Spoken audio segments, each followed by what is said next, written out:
Hello and welcome everyone to A Chain of Blades, Considering Cascades. This is a panel discussion between three panelists here from the Blades in the Dark Discord channel and from Hacked in the Dark. We are talking today about a design dilemma that a lot of people have certainly run into. And I think if you've ever designed or hacked a game or even made any kind of custom content, you'll have some idea of what we're talking about here in a moment. But first, I'd like to introduce our panelists today. I am Justin, he, him. I am the co-creator of External Containment Bureau. I'm the creator of Mothlight and At Death's Door and more. I'm sometimes host of the Hacked in the Dark podcast.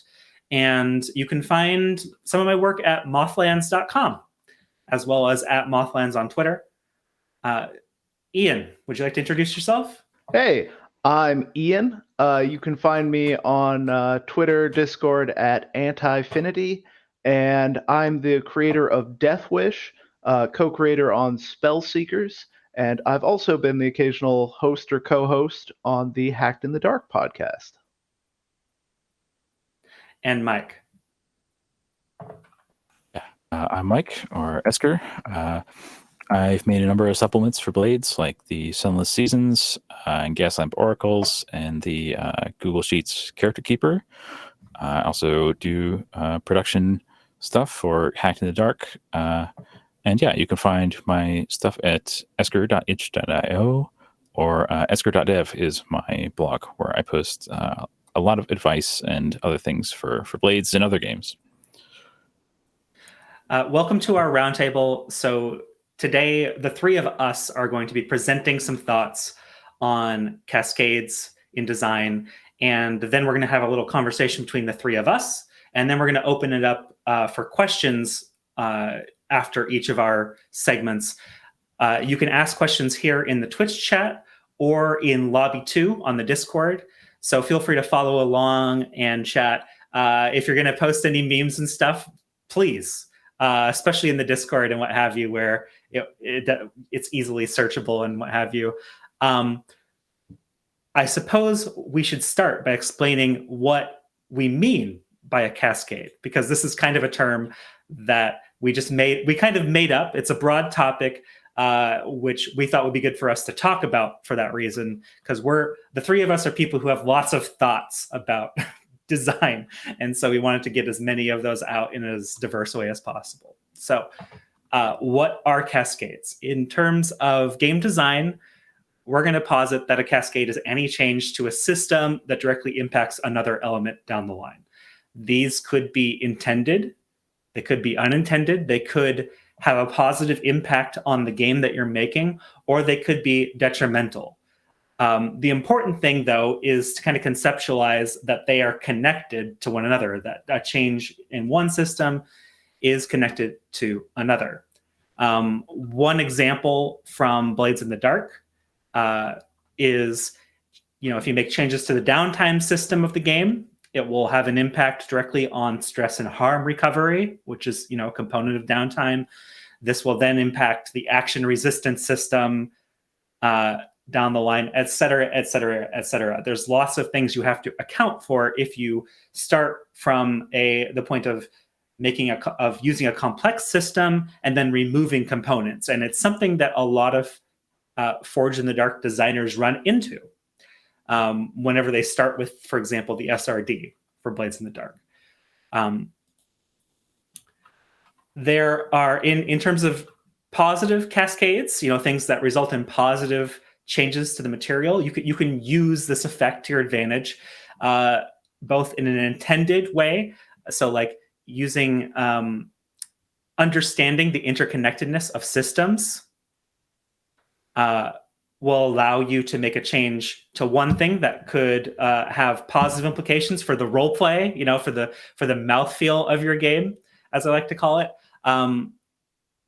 If you kind of understand and conceptualize your game as a system of gears, at least just mechanically speaking, then you can kind of imagine how replacing one of those gears with a smaller or a larger gear could speed up or slow down different aspects of your game, could reinforce themes of strategy, scarcity, etc.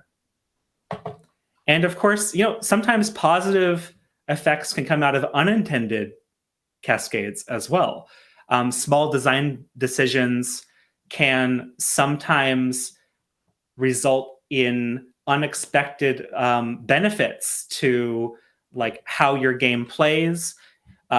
If, for example, you are experiencing the negative effects of something like note keeping or like what am I trying to say?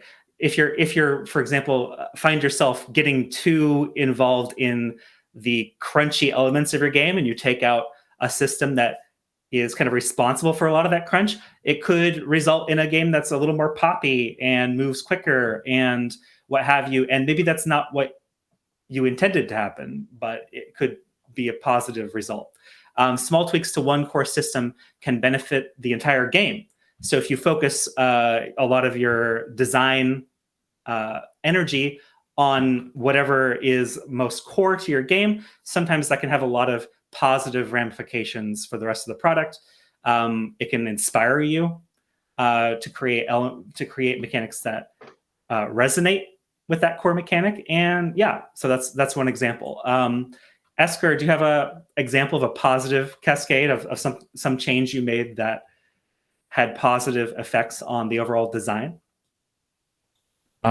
Sure. So I've been working on a religious horror / mystery game inspired by Witchburner by Luca Reyes, and uses a lot of the mechanics from Cthulhu the Dark and Brindlewood Bay. So it has that improvisational mystery building where the players, you provide abstract clues to the players and they tell you what they mean, basically. So in this, I had this theorized role of like, well, the players need to know what's going on, and if they roll badly, it goes really bad for them. So there's a lot of weight to this roll, and only one person rolls for the group.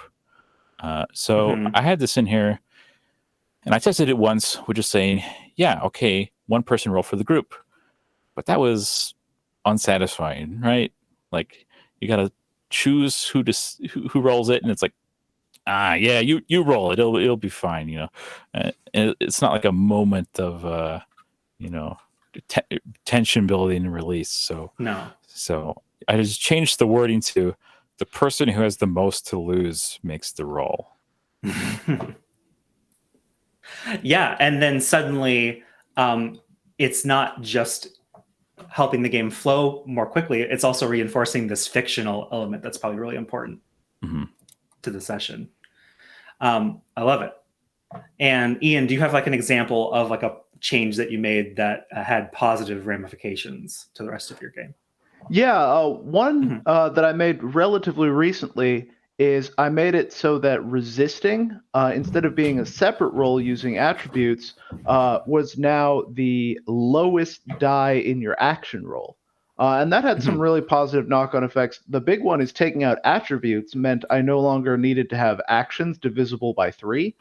So I cut my list down to 8 and then down to 7 actions. And they're just, they're nicer now, there's less actions that are useful in niche situations, but you put a bunch of dice into them. And then the other upside here is that there's now builds around this extra the extra dice giving you cheaper resistance.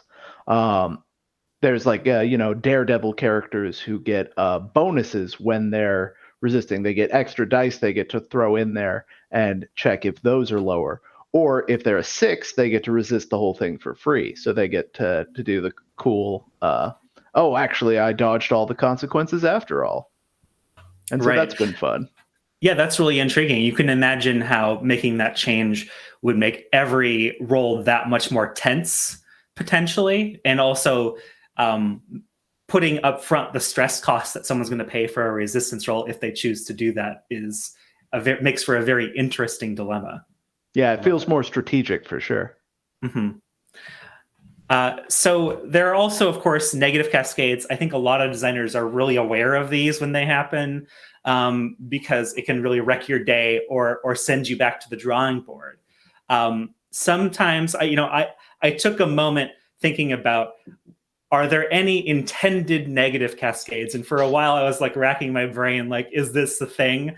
Are they not all just unintended? But I do think they happen.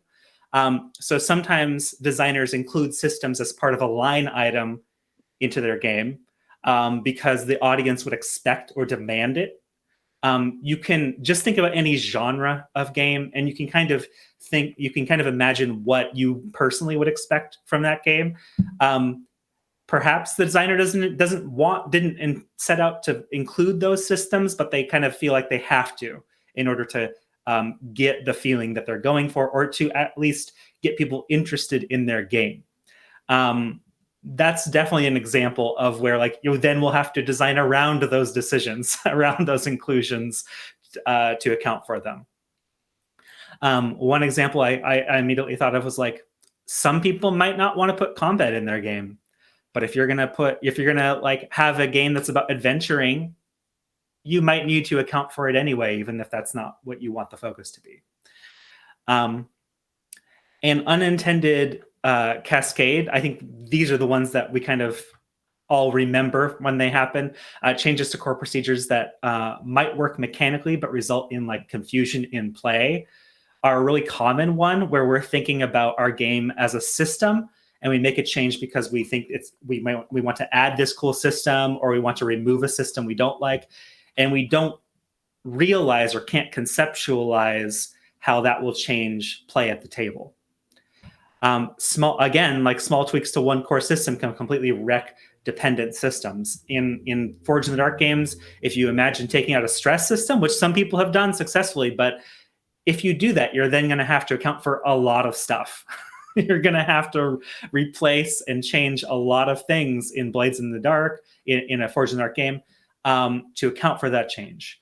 Once again, Eskur, do you have an example of some unintended consequences of some things that you've changed? Sure. So I can go back to the mage game. Well, I was making this game called Curse Scourgers, which is very rules light.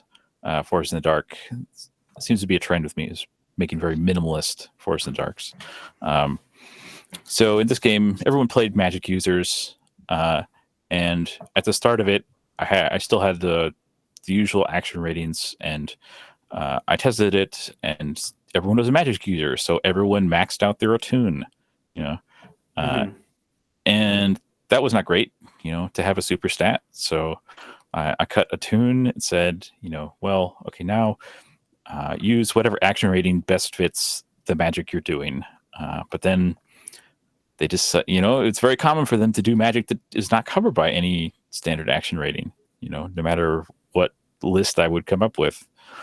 So I changed to approaches like fate. So they might say they're doing something quickly or sneakily or carefully or flashily. And that worked all right, but I still found it unsatisfying. So I dropped all the action ratings or skill equivalents and went to a model inspired by trophy, where you build your pool basically on a checklist. Like, well, are you doing something that's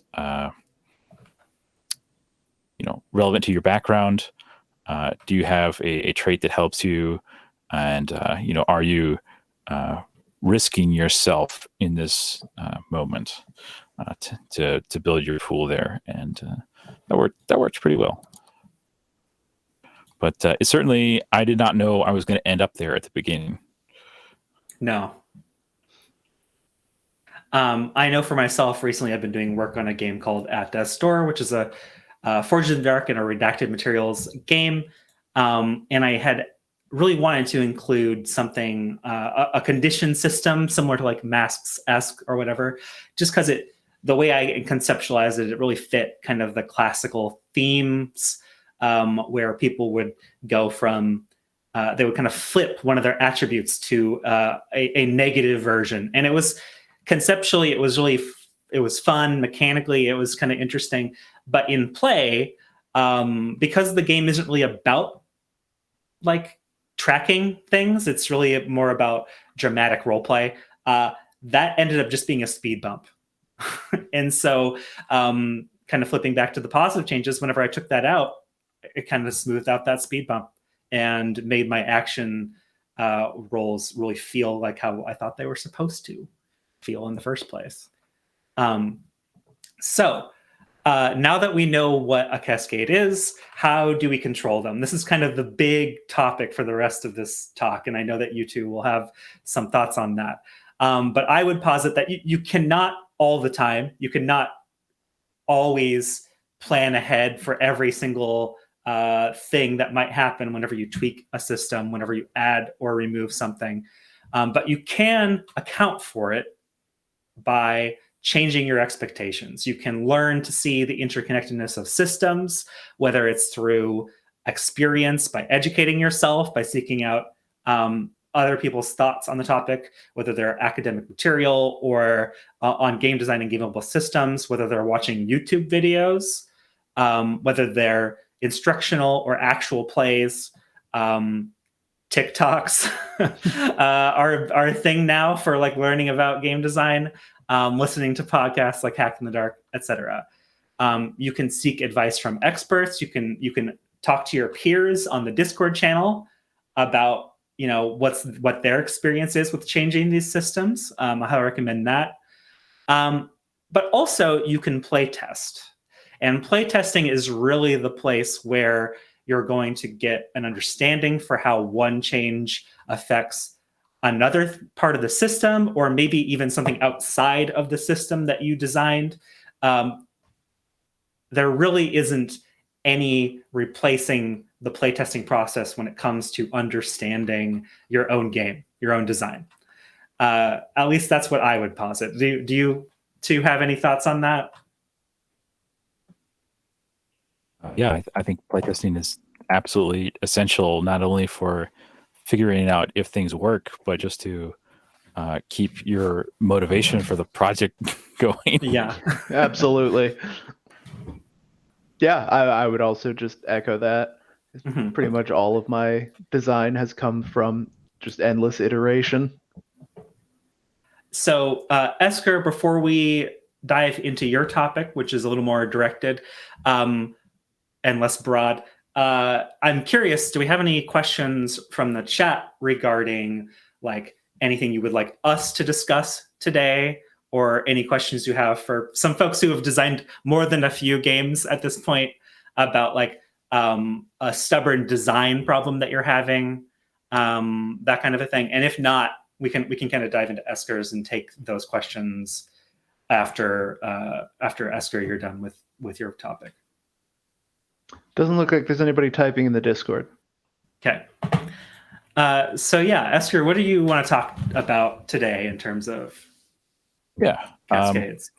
So I've had this project called Escalation, which is inspired by highly choreographed movies like Hard Boiled and The Killer by John Woo, and things inspired by that, like The Matrix and John Wick, and also some things like Mad Max Fury Road and Red Line. Those would be two different settings that Red Line. Yeah, I love Red Line. That I'm applying this visual style to. I think they share a lot in common. So I went looking for a game that could do this, and the first one I found that I liked a lot was Wushu by Daniel Bain. This is an older story game. It's very fast. It's got a few rules, very freeform narration, and it's got a lot of cool properties. But I had some issues with it that I won't really get into right now. But I decided, I should make a game that does this. That I don't have, I'll just make a game. I'll make a hack. It'll be easy. And why not use Forged in the Dark? Because it's my default was at the time. So I had 3 goals when I started this project. I wanted to emulate that highly choreographed cinematic style, where like the player could describe like, oh, okay, player, you're being chased, down this stairwell, and the player is like, yeah, well, I slide down the banister and I shoot the two goons at the bottom, and I duck and roll and stuff. And the point was, they did not have to ask permission or make a roll to see if they succeeded. And another goal was just to be super fast, like be at least as fast as Wushu. And my third goal here was to reward, support, and facilitate those vivid cinematic descriptions. Now, Wushu, it does reward you for describing things this way by giving you dice, but it doesn't necessarily support or facilitate players who aren't great at cinematic description, right?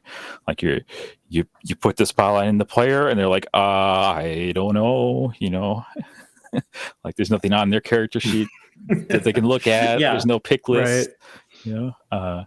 So I had this one guiding requirement that the players had to be able to describe their actions and their outcomes, right?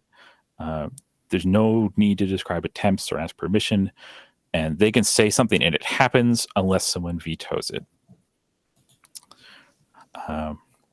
So I built this very small Forged in the Dark system. And basically, I had an action roll. I had stress, resistance, position, effect.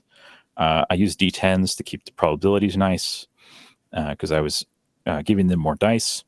And effect was reframed as how much your actions pushed the scene towards a resolution. So the players could describe what we would think of as a success or a failure in Blades, like, oh, I fall down, or maybe it's Indiana Jones getting chased by the boulder, right? That still progresses the scene towards a resolution, but they would roll, and on a partial or miss, I would still give them some consequences. So every roll is essentially a yes but answer, and they could, of course, spend stress to resist, because I love the moment where I describe some consequences and they say, "Oh no, but yada yada yada." I have, I was secretly wearing armor this whole time. It's too good to pass up. So I ran this and I had some problems. One was that if the players, they spend a lot of effort describing, cool stuff, and especially if it was hard for them, they put a lot of work into those descriptions, right? And then we would roll, and if they rolled an outright failure, the mechanics would say their actions didn't have any effect, even though what they described did happen in the fiction. The mechanics said it wasn't worth anything, Right. And setting position effect was slow because I had to do it for every roll, and the effect being reframed this way was too abstract to be useful. But probably the one problem that was the biggest thorn in my side was that players were not used to the narration style. They were so used to describing attempting to take actions instead of stating, I do this and here's what happens, that they would start describing an attempt. They would say, I try to, and then catch themselves, and they would look at me either, like, should I roll now or what happens, and it wasn't a good situation. Yeah, it strikes me that these systems, a lot of times when we're designing a system, we can only really think in terms of those gears, like the things we can write down on a page and they link together.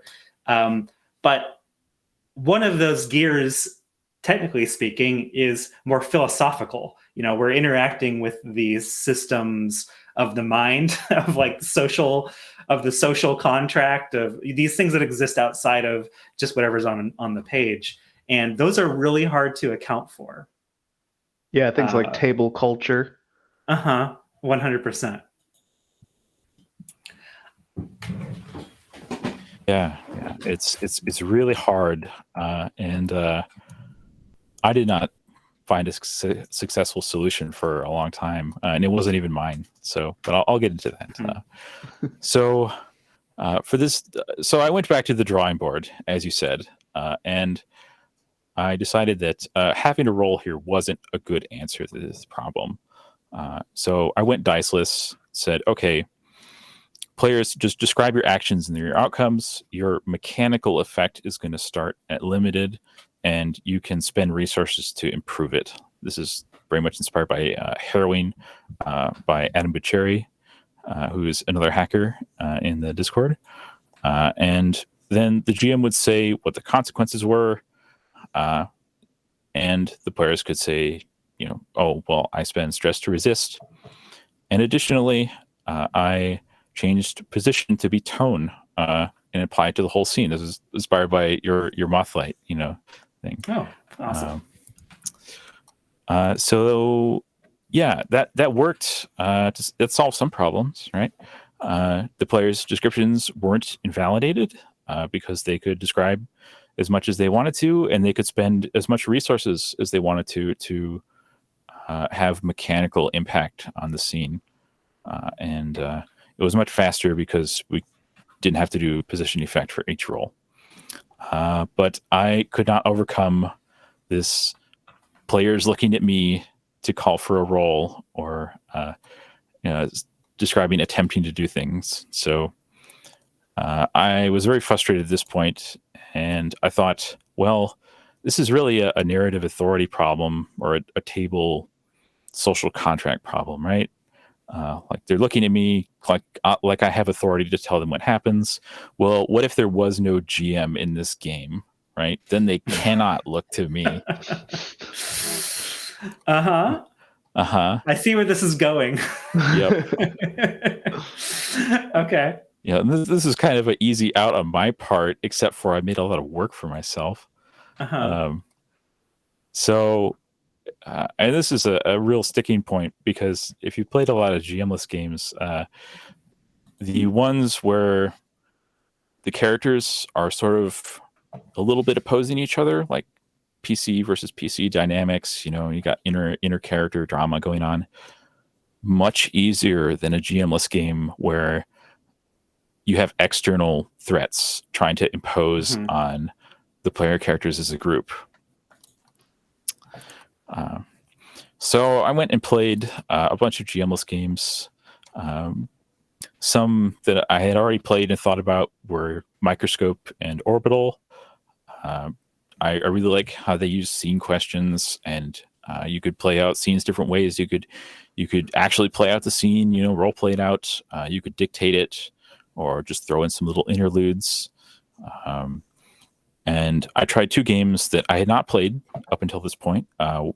One's called Archipelago. It's a freeform GM-less storytelling game by Matthias Holter, and it uses ritual phrases to allow the players to sort of curate the game. Like if someone thinks, well, if you describe something and someone thinks that, you should probably make a roll here, like that's their instinct, they say that might not be so easy, and you engage the resolution system. And then the last one I played was Swords Without Master, and I can't gush about this game enough. It's designed by Epidiah Ravishal, who also designed Dread and Wolfspell. And reading it, I was absolutely ecstatic. I'm like, this is the thing that does all the things I wanted my game to do. And it felt like an incredible gift, right?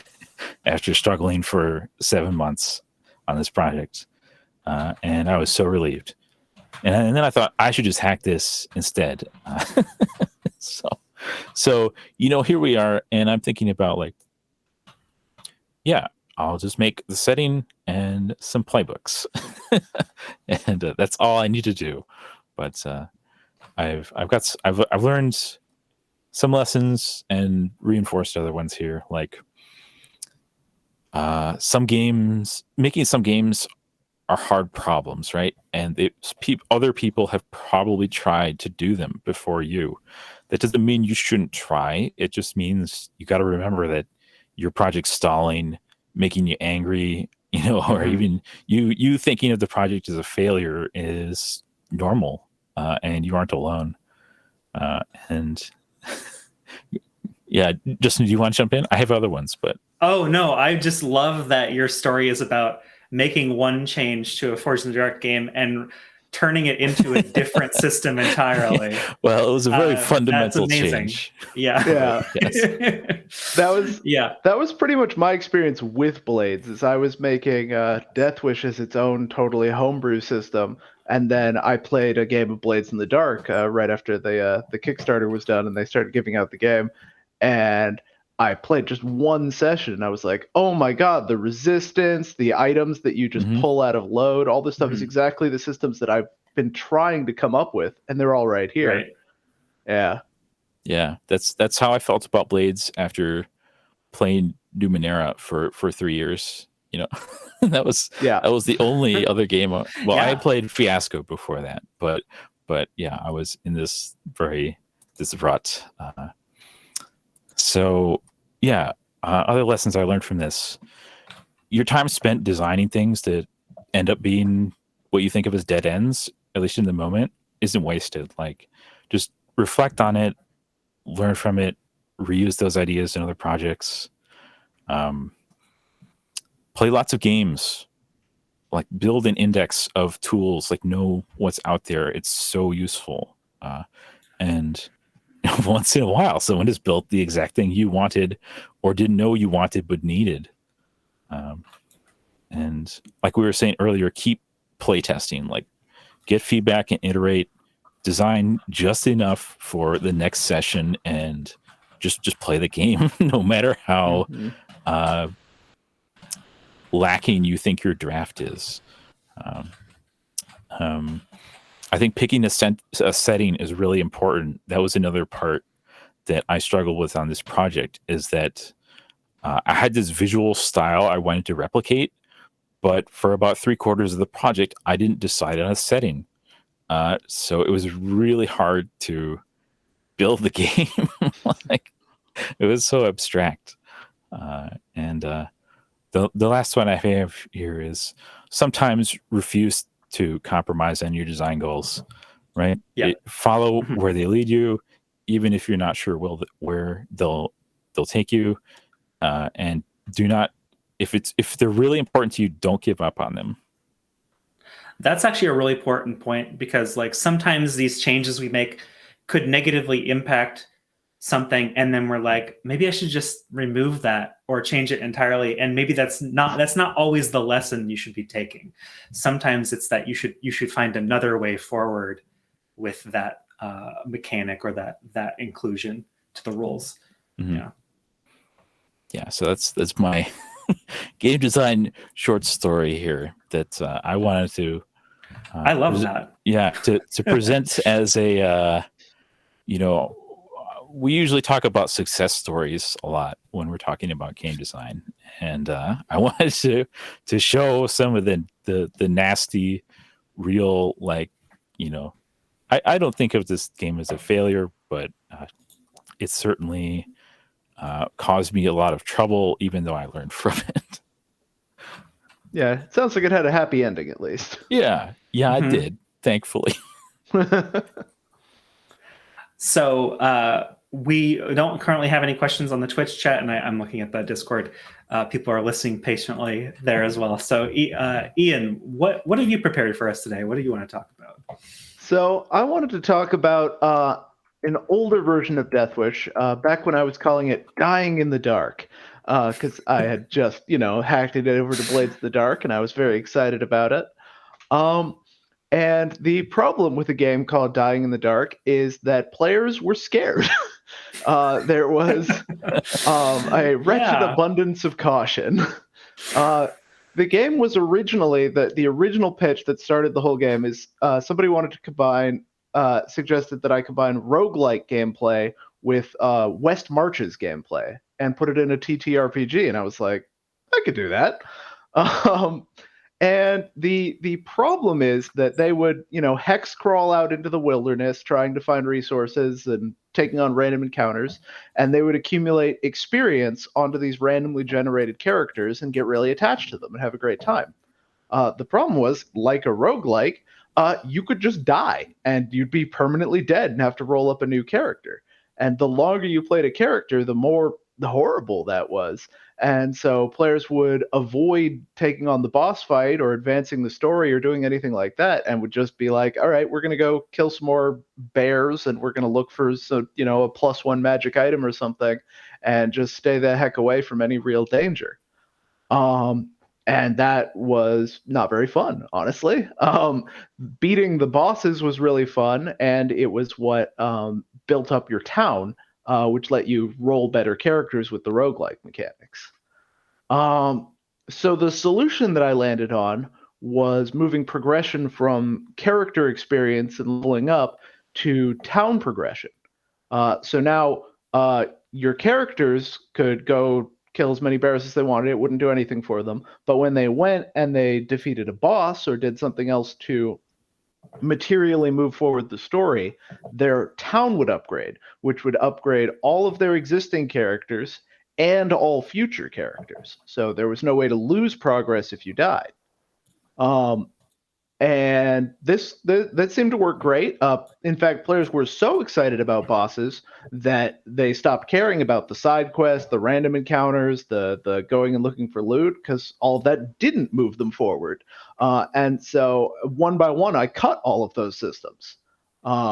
It became just about going out and directly taking on these boss fights, which were the fun part anyway.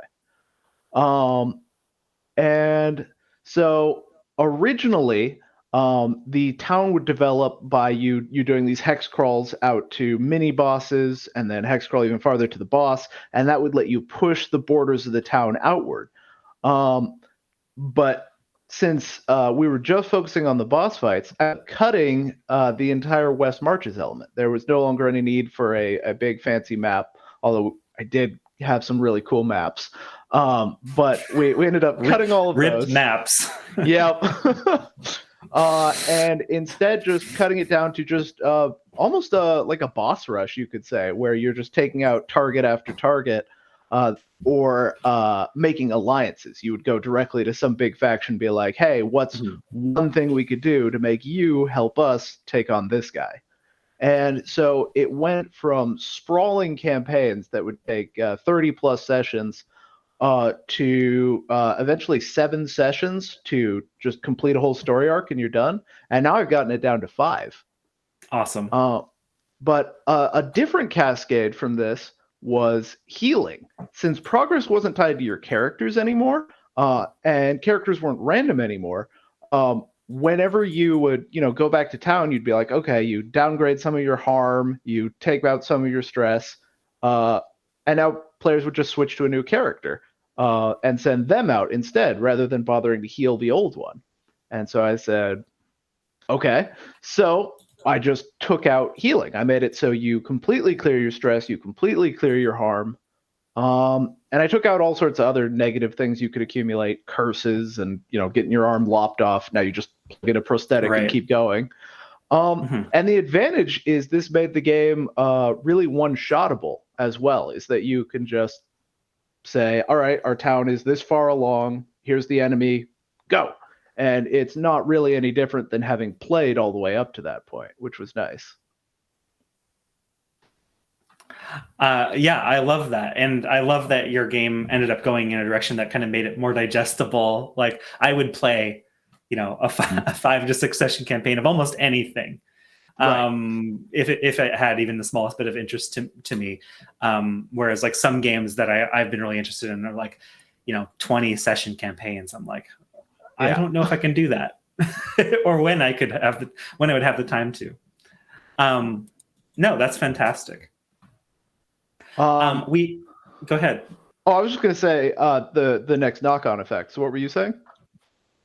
Oh, we have our first anecdote here that someone shared. So someone talks about removing the reduce heat option and how that change cascaded into giving the campaign a fixed length, which made me rebound some of the other systems. So you could see that, right? Like the heat option is there to kind of like force you into this particular cycle. And in their game, removing that wound up kind of wound up inspiring them to limit the amount of time they actually spend playing the game. Otherwise, it might just go on forever. Yeah, having a that kind of finite campaign length is really nice. Yeah, it is. Yeah. Lets you set a goal, get to it, and then you're done, and then you can decide to play again. It's perfect. Mhm. And I've seen people talk about that when they're removing coin from blades or whatever too. Like that can really affect like how the game is played, what the goal is, how long the campaigns are. Changes to systems like that can really affect like how the campaign feels, which is something it's hard to consider and imagine before you actually try it out. Mm-hmm. So after taking out healing and random encounters, the next big knock-on effect of that was there was no more death by attrition. A character wouldn't get worn down and have to go into the next fight, already covered in bruises and nearly maxed out on stress. They would just come in completely fresh every time. Mm-hmm. And I still wanted the game to be scary and tense, like a roguelike, with the threat of permadeath and all that. And so what I did is I cranked the difficulty way up. And that went great. The big mechanics that led to are some really exciting ones like focus, which is a way for enemies to like lock down parts of the battlefield and throw out free consequences. And the other one is the nemesis system, which both scales the game for the number of players and gives the GM tools to shut down dominant strategies. And basically, this let you bring in a whole new NPC who could just show up anytime during the adventure and do a bunch of cool things called nemesis strikes, depending on how many players were in the party. And that way, that you could run the same adventure for like a 3-player group or a 5-player group, and both ways it would still feel dangerous and tense, like anybody could die.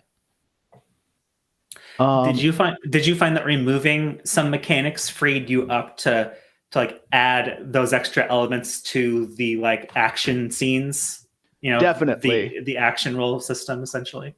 Yeah, and one of the biggest ones is that all those like mini boss fights and the random encounters were meant to feed into you, getting all these consumable advantages that you would then spend during the boss fight, and taking all of that out made everything much like cleaner and more straightforward. I could just look directly at, all right, the players are going to have this much stress, this many wound boxes, and so I could balance the mechanics much more tightly than I could back when they were consumable based. Yeah, you're kind of removing some of the campaign consequences that then you can feed back into the individual action scenes, which from listening to your game played and from some anecdotes, it's very metal. It's a very metal game as a result of that. Yeah. Yeah, it is now, definitely. Because the old deaths were frustrating and tragic, and now they were exciting and heroic, and that felt so much better. So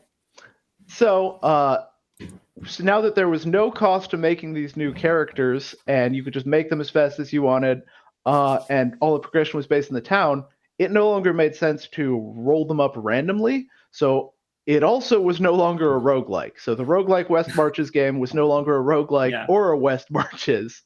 But what it did do is it meant that now you could build characters from the start. You would just start. You got 3 special abilities, 7 action dots, make your character, and that's who you're going to play for about 5 sessions, unless you die.